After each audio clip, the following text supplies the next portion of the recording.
Alors maintenant qu'on a défini ce qu'étaient les nombres premiers, évidemment la question qui se pose c'est de savoir si un nombre est premier ou pas.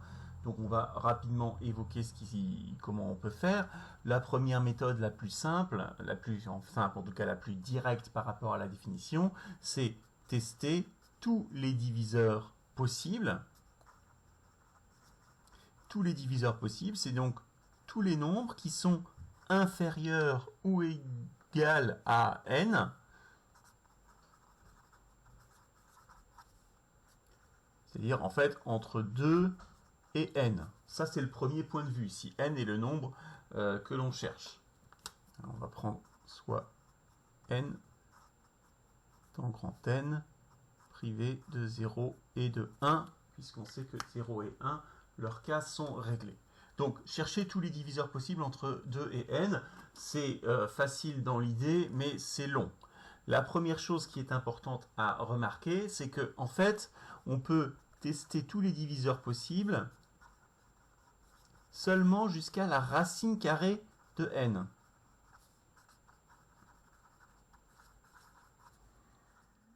Donc, entre 2 et racine carrée de n. Alors, pourquoi ceci ? Tout simplement parce que si n n'est pas premier, alors il admet forcément un diviseur strict d'après le théorème précédent,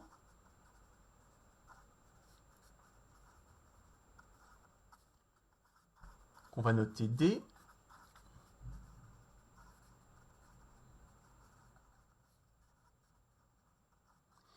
Et là, soit D est plus petit que racine de n, et on l'aura trouvé en faisant comme ça.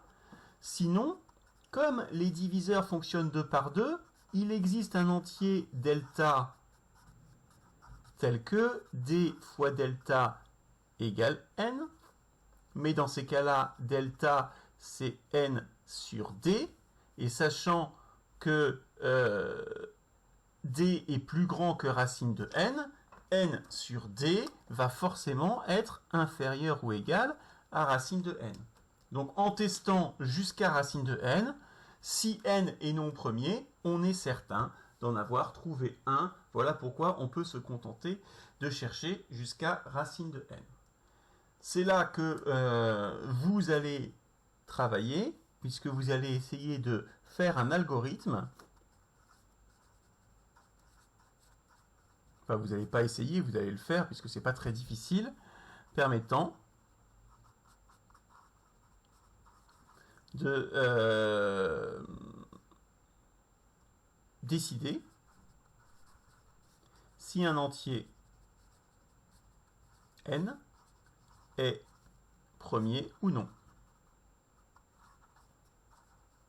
Donc a priori pour cet algorithme, qu'est-ce que vous allez faire ? Vous allez faire une boucle bornée, vous demandez n, donc n il est connu, et vous allez faire une boucle qui va de 2 jusqu'à racine de n. D'accord ? Racine de n n'est pas forcément entière, mais votre calculatrice va le gérer. Et vous regardez si le nombre qu'est votre compteur, en quelque sorte, est un diviseur ou pas de n, en utilisant les fonctions liées à la division euclidienne sur votre machine. Voilà, je vous laisse y réfléchir.